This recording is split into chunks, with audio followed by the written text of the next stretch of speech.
If you say somebody got special needs, then why would you be watching them and holding them accountable like everybody else? What are we reacting to? You're the one that put him in a position where he thought he was God and could call himself Jesus. And you're the one told a guy that writes musical lyrics that he was a genius. Katt Williams seemingly addressed the industry's plan to eliminate Kanye West, and fans are now claiming that Diddy and Jay-Z might be in on it. So, what exactly is going on? During his latest interview with Shannon Sharpe, Katt Williams shared his brutally honest thoughts about Kanye West. The 52-year-old American comedian spoke at length about the recent controversial behavior and antics of the Flashing Lights rapper. Williams likened the 46-year-old rapper to a person with mental illness. Moreover, he also criticized Kanye's ex-wife, Kim Kardashian, and her short-term, much younger ex-boyfriend, Pete Davidson. The Friday After Next star didn't hold back as the Club Shay Shay podcaster asked him to give his opinion on the Praise God rapper from a distance. Katt pointed out the irony that even though people deem him unstable, they still judge him on the standards of a normal person.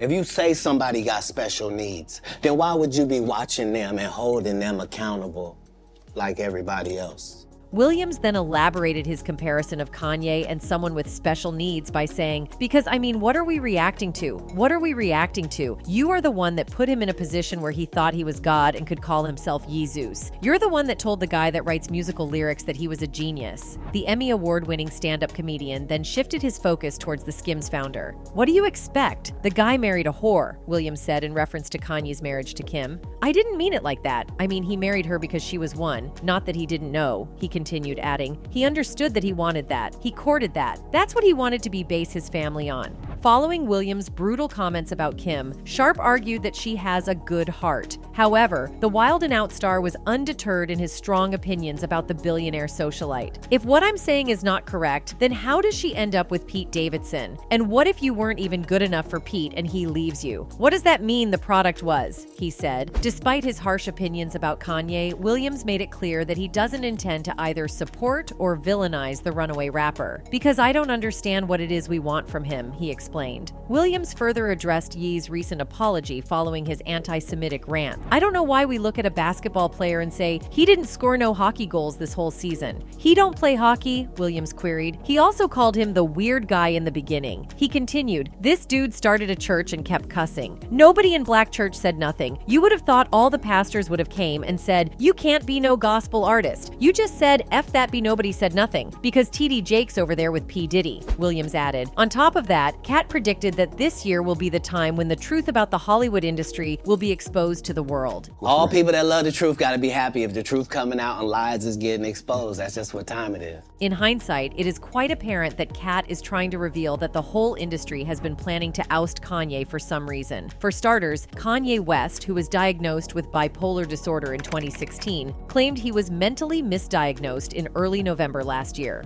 Following his return to Twitter in 2023, after previously being banned from the site over anti-Semitic comments, the rapper kicked off his usual nightly routine of calling out those close to him while sharing personal text exchanges. This time, it was against his former personal trainer, Harley Pasternak, who is Jewish. What should be obvious by now is that I was raised to stand for my truth regardless of the consequences. So I will say this again, I was mentally misdiagnosed and nearly drugged out of my mind to make me a manageable, well-behaved celebrity, the rapper tweeted alongside a screenshot of his alleged conversation with the celebrity trainer. In the text message, Pasternak asked West to have a loving, open conversation with him based on fact. He also asked his former friend to refrain from cuss words or crazy stuff. However, Pasternak's next message changed its tune as he seemingly threatened to have West put back into a facility. Second option, I have you institutionalized again where they medicate the crap out of you and you go back to Zombieland forever. Playdate with the kids just won't be the same, the text read. For context, Kanye West himself spoke out about the industry's dirty tactics. In a shocking revelation, he claimed that after exposing some of their secrets, he was forcefully given psychiatric.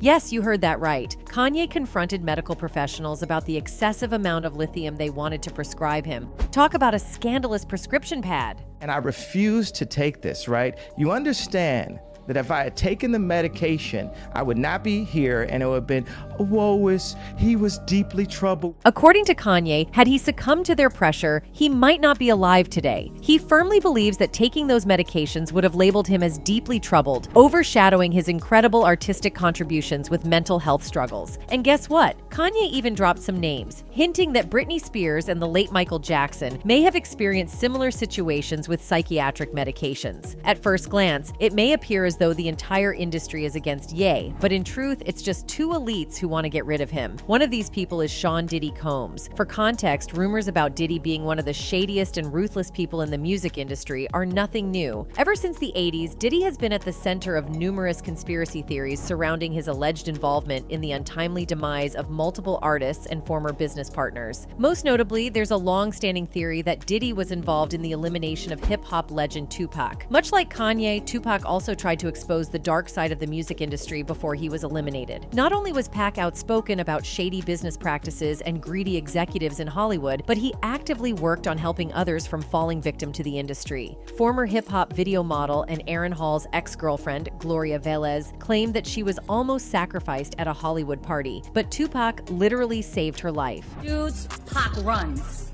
He runs towards Aaron, grabs up the girl, and says, "Nobody touch her," points to me.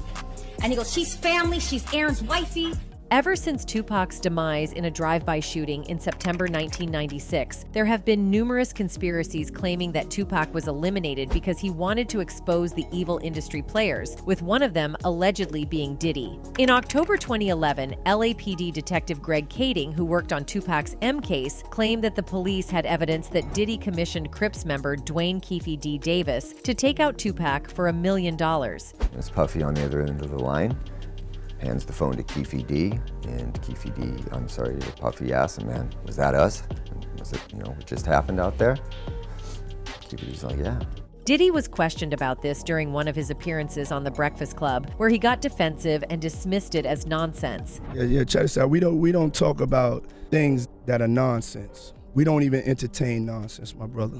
So we're not even going to go there, with all due respect. But despite such allegations, Diddy was never formally investigated. Detective Greg Kading explained in 2018 that Diddy had effectively used his lawyers over the years to insulate himself from interrogation. Interestingly, Kanye West reportedly expressed concerns that Diddy might conspire against him with the same people Kanye wanted to expose. This theory was recently reignited by Jaguar Wright, who claimed that Diddy also had a hand in the demise of his former associate Biggie Smalls, foreseeing that Biggie's catalog would be worth more after his demise. Puffy has been making money off of Biggie's name for longer than Biggie was alive. Clearly, a Biggie Smalls verse is very valuable. Now you might be wondering, if Diddy has been doing such evil things, why hasn't he been apprehended yet? Well, Kanye West previously revealed that Diddy allegedly keeps some very powerful people on his payroll. It all started when news broke of Cassie taking legal action against Diddy for alleged SA and AB. At the time, TMZ spilled the tea that Diddy found himself in the crosshairs of a hush-hush NYPD investigation. The rumor mill went into overdrive, painting a picture of Diddy's purported connections with the boys in blue. However, as quickly as the rumor gained momentum, TMZ did a little backtracking. In a twist worthy of a Hollywood plot, they updated their report, claiming that the NYPD had clarified that no investigation was taking place. In fact, an NYPD spokesman said, "A member of the NYPD's Public Information Office erroneously told a reporter about the apparent existence of an active case file containing the name Sean Combs. There is no such investigation at present." Further, the release of such information is not consistent with the internal policies of the Office of the Deputy Commissioner, Public Information. In October 2022, Kanye West shared text messages between himself and Diddy where he called the latter a Fed. The saga began when Kanye started speaking out against people who run Hollywood, and Diddy went on The Breakfast Club to say that Kanye was making unnecessary noise. At the time, the Donda rapper took to his Instagram with a series of posts showing fans the conversation he was having with Diddy and made it loud and clear he wasn't going to let his peers stop him from doing what he needs to. Ye continued to say he would be as quiet as his friend and late fashion designer Virgil Abloh, while also admitting he now knows how he's hurt people he loves with his threats. He then asked Puff to confront him.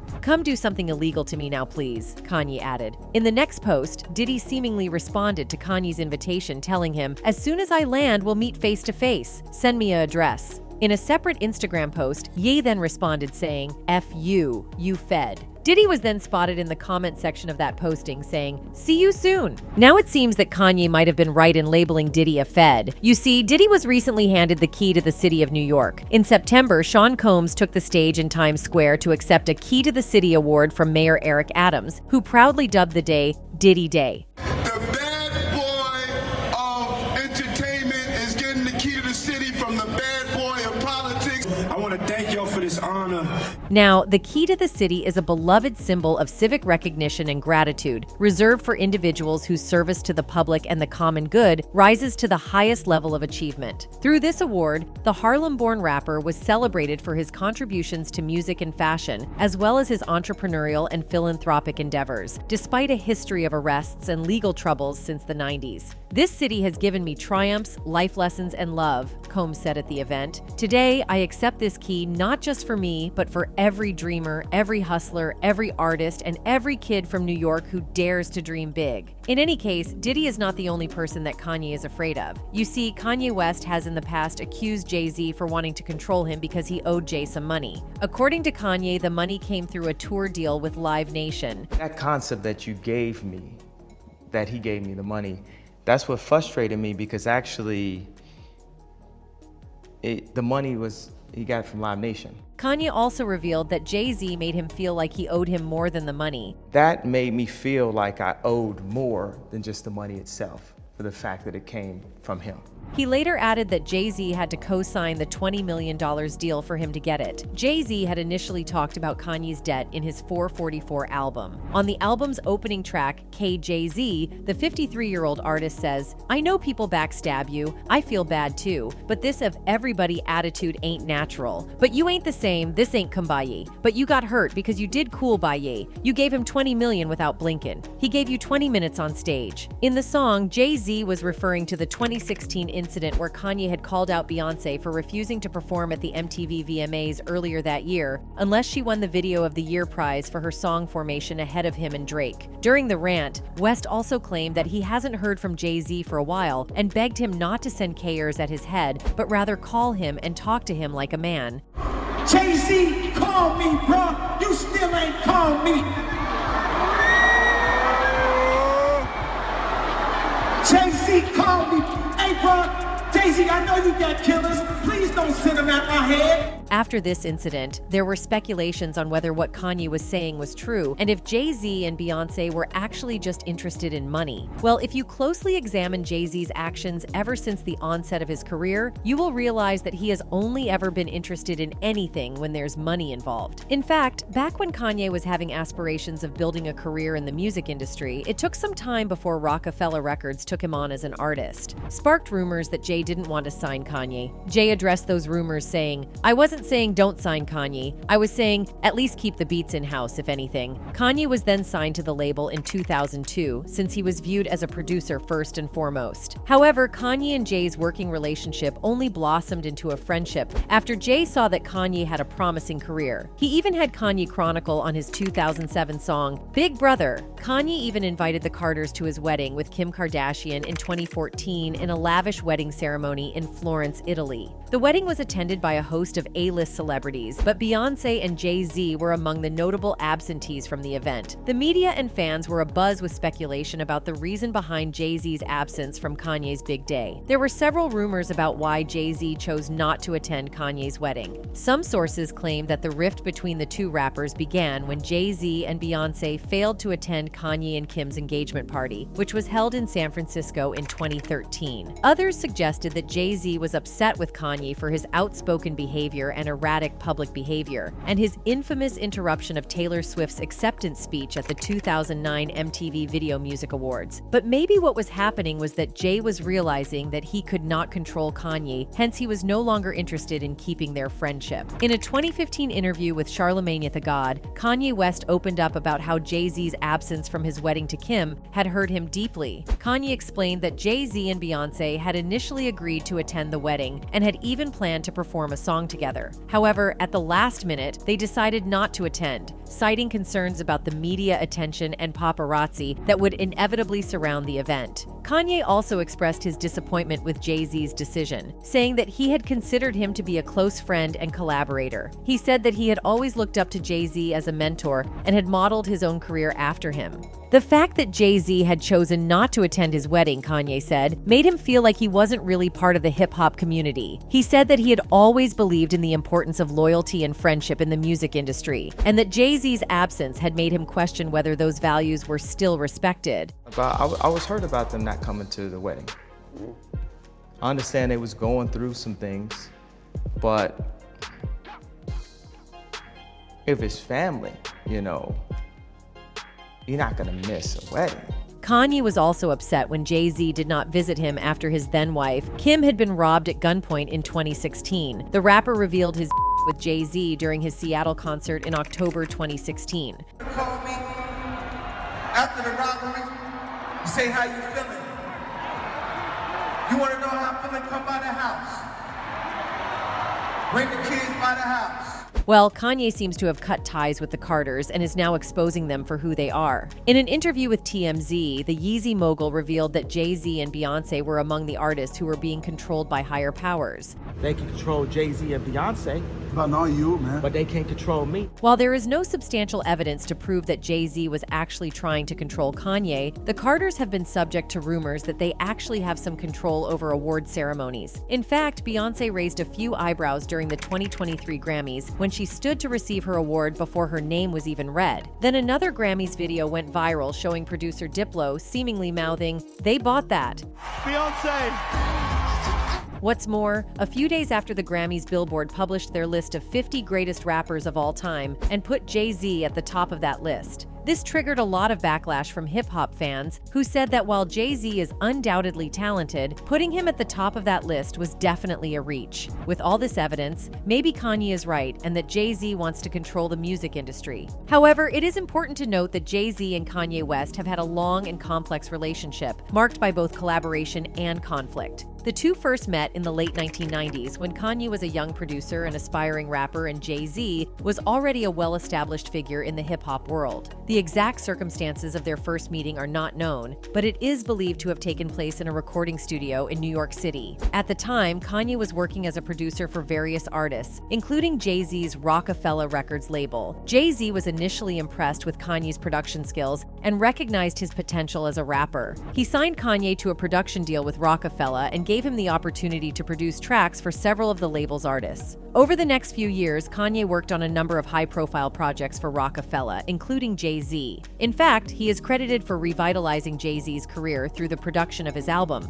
The Blueprint, which was released in 2001. There's no denying the impact that Kanye's production had on The Blueprint and on Jay-Z's sound more generally. At the time, Kanye was a relative newcomer to the music industry, but his fresh, innovative approach to production helped to breathe new life into Jay-Z's music and establish him as a leader in the rap game. Kanye produced several tracks on The Blueprint, including the hit single Izzo, Hova, and the iconic track Takeover, which featured a sample from The Doors' 5 to 1 and became one of the defining songs of Jay-Z's career. Kanye's production on The Blueprint helped to establish him as a major force in hip-hop and set the stage for his own solo career as a rapper and producer. It also helped to solidify Jay-Z's status as one of the most influential and enduring figures in the rap world, paving the way for a string of successful albums and collaborations over the next 2 decades. In 2004, Kanye released his debut album, The College Dropout, which was produced in collaboration with Jay-Z and other members of the Rockefeller team. The album was a critical and commercial success and established Kanye as one of the most innovative and influential figures in hip-hop. Following the success of The College Dropout, Jay-Z and Kanye continued to collaborate on a number of projects. Kanye produced tracks for Jay-Z's albums Kingdom Come and American Gangster, and the two also worked together on the single Run This Town in 2009. In 2011, Jay-Z and Kanye released their collaborative album Watch the Throne, which was widely praised for its innovative production and ambitious vision. The album featured guest appearances from a number of high-profile artists, including Beyonce, Frank Ocean, and Kid Cudi. In recent years, Jay-Z and Kanye's relationship has been a complex and often turbulent one, marked by both collaboration and conflict. Their initial meeting in the late 1990s paved the way for a fruitful creative partnership, but also led to a series of public disagreements and tensions. In any case, although the allegations that Diddy and Jay-Z might be trying to get rid of Kanye have not yet been confirmed, once you consider how much Ye has exposed their shady dealings, then it makes sense that they would want him out of their way. Anyway, that's it for this video, folks. Bye.